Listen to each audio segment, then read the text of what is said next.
برادر گجوشیدی کم نموشیدی خطم همه جایم کو برنامه درباره هم دو تا همون نوجوان مردم درباره هوایو کردی برنامه برادر ما خواستم که گنج خدیم اونا بگیم که آخر اون دفع صحبت بکنیم متاسفانه نیومدم وای بعد وای جا کسی بگیرم یک برادر عزیز باید جا یک زنکم با ظلمش کردگی بدیم پادستاوش کردگی بدیم و زنک میخواست که اینجا برای صحبت بکنه متاسفانه امروز بگیم که چی مشکلی داشت است که نتونست در آمده گفت که در برنامه آینده میام انشالله که صحبت میکنیم یا که اگر فهمیده باشه که مثلا اونا بدونن که مثلا قطعی او زنک میبره صحبت میکنه یگان فشارش آوردن یا که ولی معلوم میشه که او زنک به من نویست که من امروز نمیتونم در بیمارستانم انشالله که در برنامه آینده خواهیم درباره این 2 نفر صحبت کرد. گفتم همین آخرون برنامه منه خیلی من گفتم در دیگه وقتا من شما را 5-10 دقیقه میتونم وقتم بتیم که شما فکر نظرتون بگین. خب برادر عزیز بفرما درباره رحمان بفرما اینو درباره اینو یگان چی نگو درباره اینو همو تمام همون بورزوی که ضد امامعلیان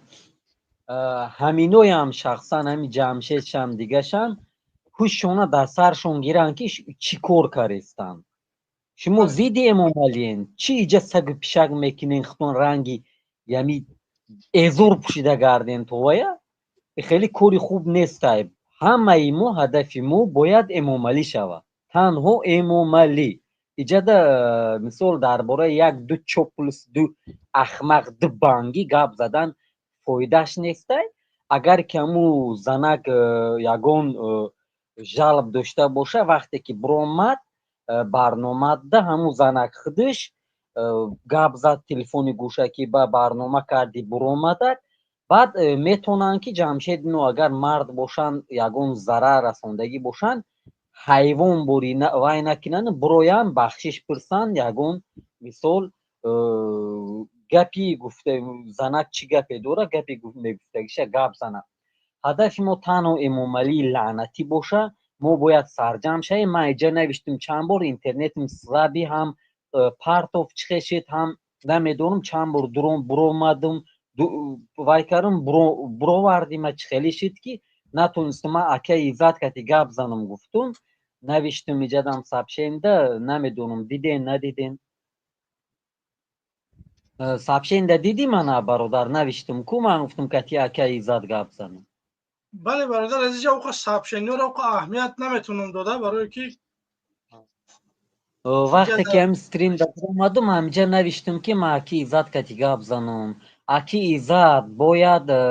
مثال تجربه داره کار کنی در دولت کار کردگی این امامعلی کیه که او همین یک لعنتی چوپون از همین یک لعنتی چوپون باید ما ترسیم همه اکی ایزاد در من گفتنیم که گفت من گوش کرستای اینا آدم داره من میروم اکا ایزاد دوری درون اینا من کتی تو گپ زدنیم مردک بوری وای من ویا ندونم تمام من شپیدگی میومالی من вообще نمیترسم اکای الماس من вообще نمیترسم من نمیگم که من زورم نه که من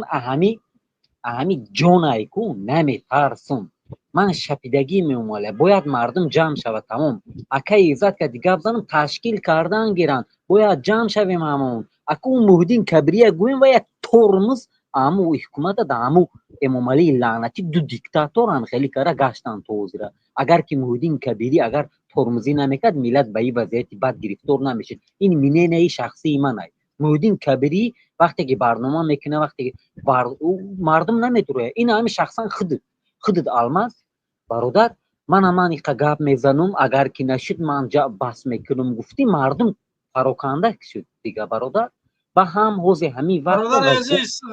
نه مردم جمع شده شده من به عمد مخالفان هستم من به عمد مردمم اگر مردم دستگیری بکنن میگم من پیش میرم نه که من خدا شکر میگم که همین نفر با من صحبت میکنن مثلا پیشنهاد نه باید میکنن یک چی نه میگن باید دستگیری میکنن باور بکنیم من یک آدمی که همه آخر اومدگیم در مبارزه بگم که بیننده های من قریب چنین بیننده های همون نفرها همچقدر که همون نفرها دستگیری میکنن همون قام هم دستگیری دارن یکم کم زیاد نیست درسته اونا تجربه شون زیاده چند سالهای اخیر دارن مبارزه میبرن من یک سال دو سالی اخیر گوش کن برادر که من تماشا میکنم همون نفرها محمد اقبال دستگیری میکنن یا که اشورف هم یا که دیگرشن به همین خاطر من دلم خسته نیست برادر عزیز درسته اینا بازم رحمانوف اینا ظلم هاش هم میبینم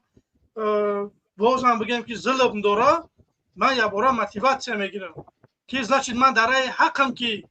اینا میخزن راه من بستنیه اینا میخوان که دهن من را سکوچ بکنن اینا میخوان که من ای برنامه ها بس کنم برم значит من زلال داشتم برای این رژیم значит من مبارزه میبرم این خیلی نیست که من بس میکنم من انشالله که راستا بازی برادرها هر روز بگم برنامه دارن من نمیخوام در روزهای برآمدهای برادرها برام صحبت بکنم اگه نه من میتونم که هر روز برنامه زنده بکنم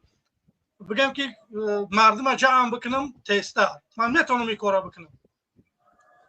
خیلی جمع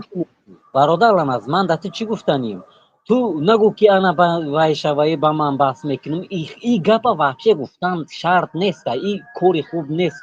یک و دویمش همون انسانایی که با سواد که من شپیدگیم همین انسانی که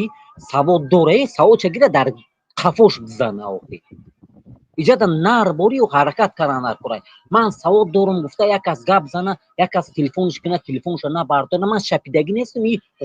با ای احوال معامله چپا کاره میتونیم وای لعنتی وای خر صفت نه نمیشود من سواد دارم گفته ای بعد یک آدمی که مثل کندفهم سوادش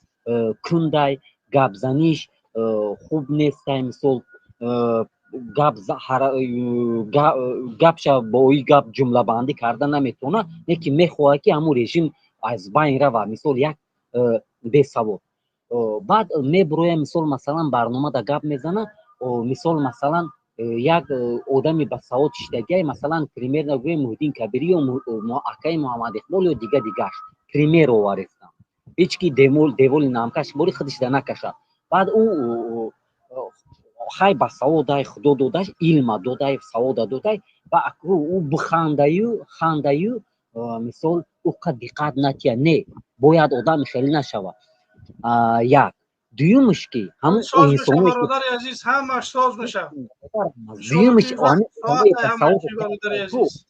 آدمی با سوادی که هست ایکو همون سواد چگیره در قفاش زنه اوخی اگر که او قدر با سواد من اگر چنین نیمی اکای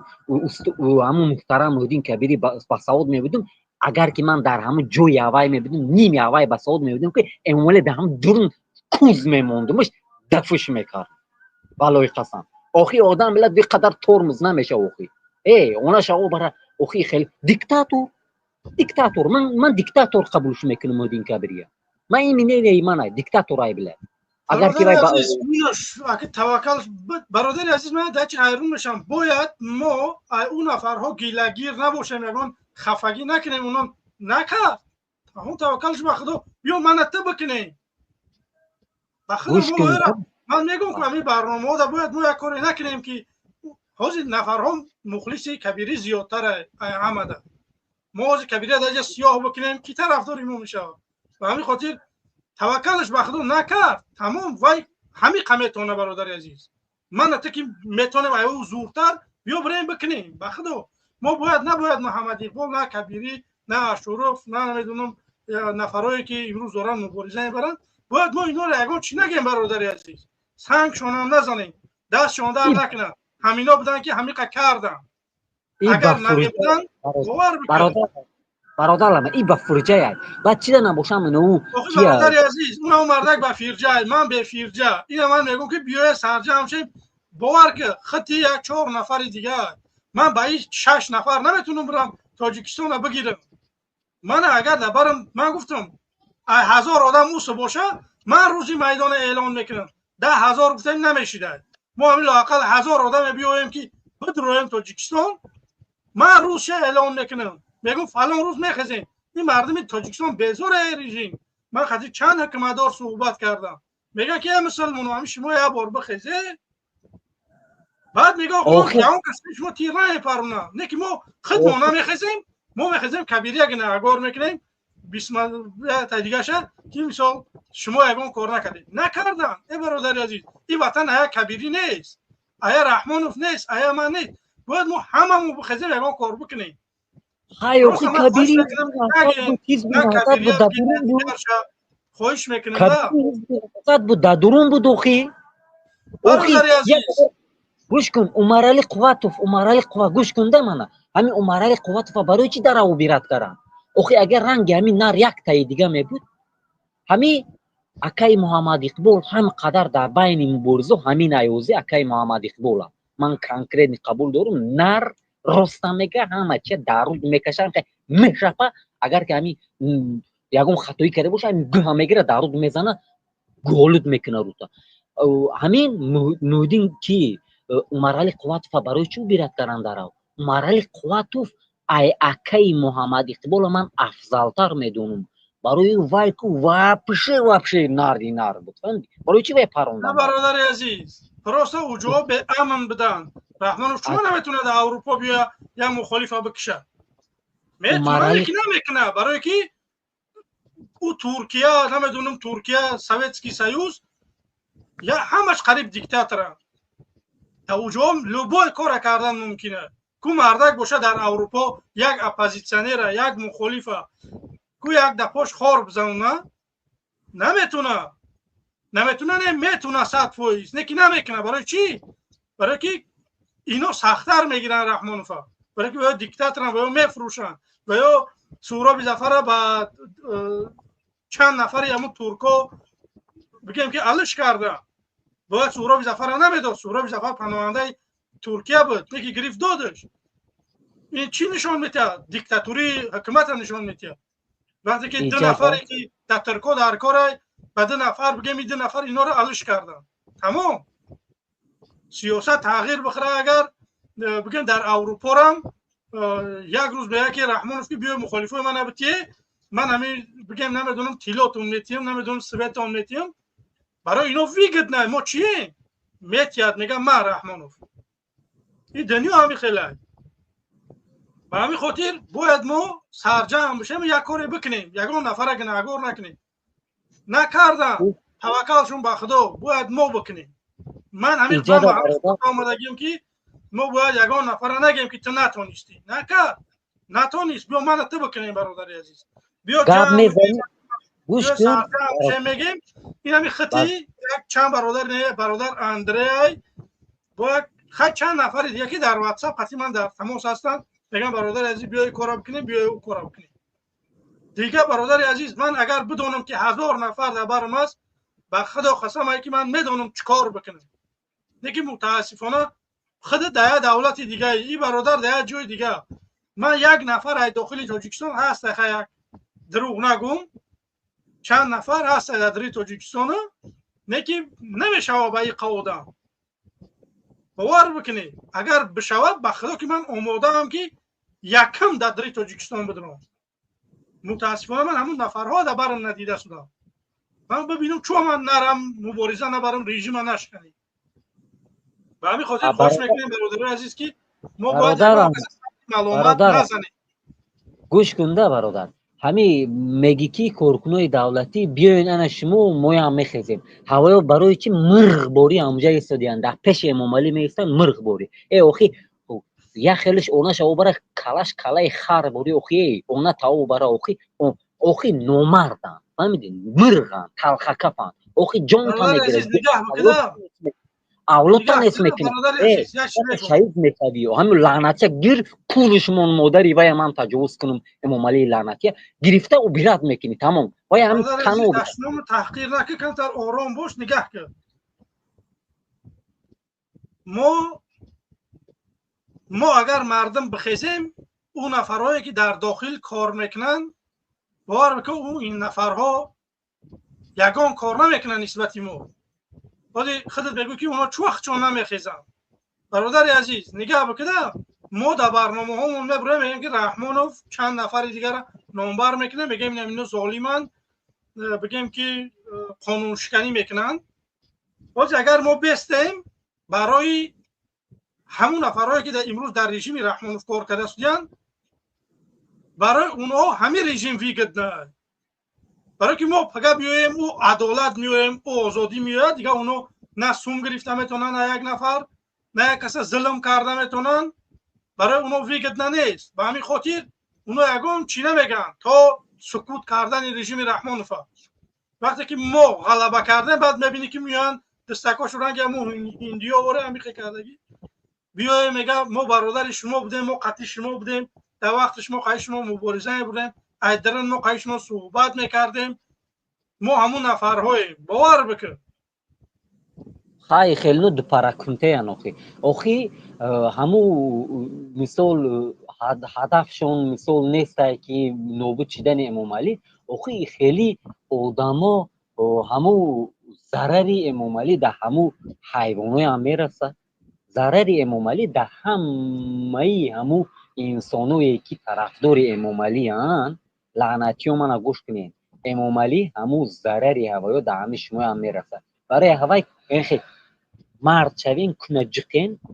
یک پاره شوین، دو پاره نه، گوه کس چور پاره هم هست. برای هوای یا سرجم شدن در کره تمامی مردم تاجیکستان باید سرجم شود. باید ما کار کنیم که این لعنتی امام علی یا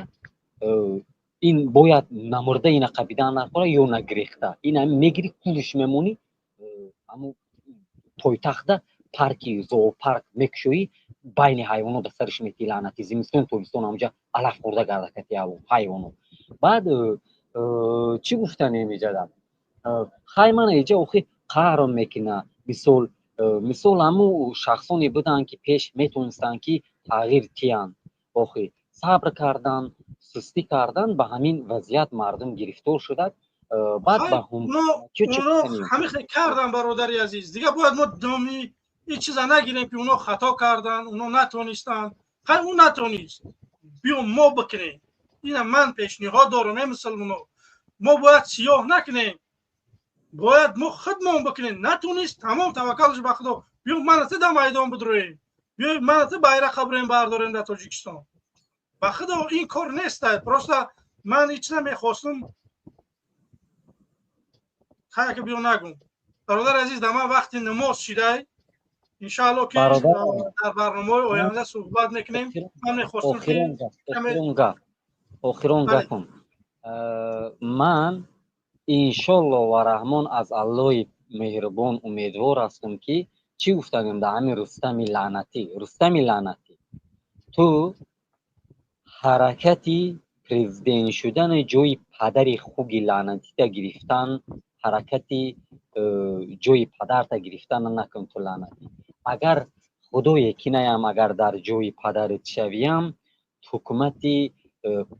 تو دوام نمیکنه،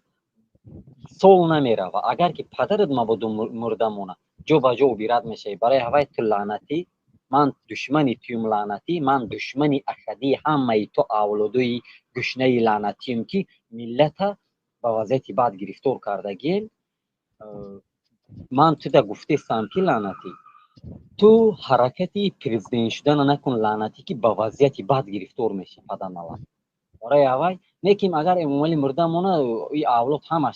همش مردم گوشت تنشون خویده میخورن. برای هوای گوشتون از سرتون گیرین. و من چی گفتن امام اخیر ده حکومتی امام علی لعنتی خوکسریش تو سروکو کمی در کم موندگی لعنت. اینا فراموش نکن، اینا من گفتستم سروکی تو کم موندگی لعنت. تو 2 سال 3 سال همیشه گروبی روه هم قیم نمی روه. انشالله و رحمان سروکت کم موندگی لعنتی. بعد رستم لعنتی تو